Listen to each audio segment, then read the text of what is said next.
धैर्य पहुंचाएगा विशाखा को सलाखों के पीछे। अपनी मां की असलियत जानने के बाद धैर्य का गुस्सा फूट पड़ेगा और वह मन्नत का साथ देगा।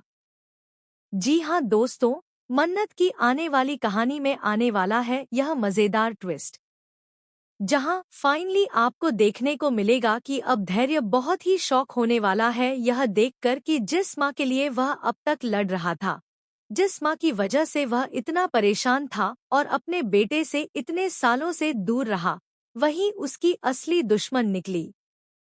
दरअसल बेचारा धैर्य यह सच नहीं जानता था कि उसकी मां ने बचपन में ही उसके भाई का सौदा कर दिया था।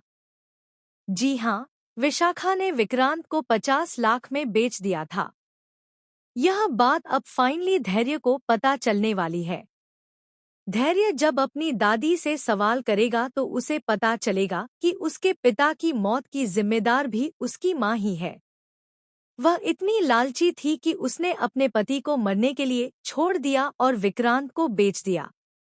आज भी वह इस घर में इसी मकसद से आई है ताकि वह ऐशो आराम की जिंदगी जी सके।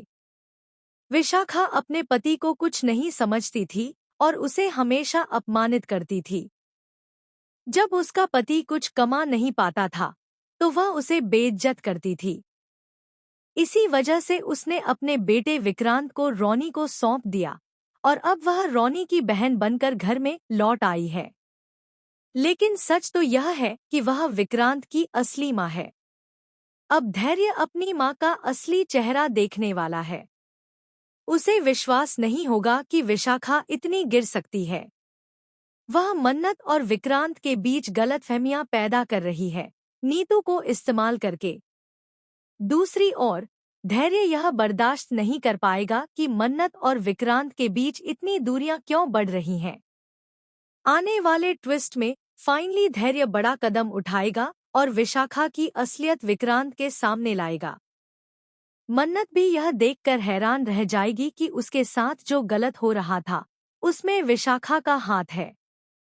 यानी दोस्तों, अब धैर्य ही मन्नत का मसीहा बन सकता है, जो उस पर आने वाली सारी तकलीफों को दूर कर देगा। देखना दिलचस्प होगा कि क्या वक्त रहते धैर्य मन्नत की जिंदगी को बर्बाद होने से बचा पाएगा या नहीं। दोस्तों, हमें कमेंट करके बताएं, क्या आप भी चाहते हैं कि धैर्य विशाखा का असली चेहरा सबके सामने लाकर उसे एक्सपोज करे? ऐसे ही टीवी के तमाम लेटेस्ट अपडेट्स के लिए चैनल को सब्सक्राइब करना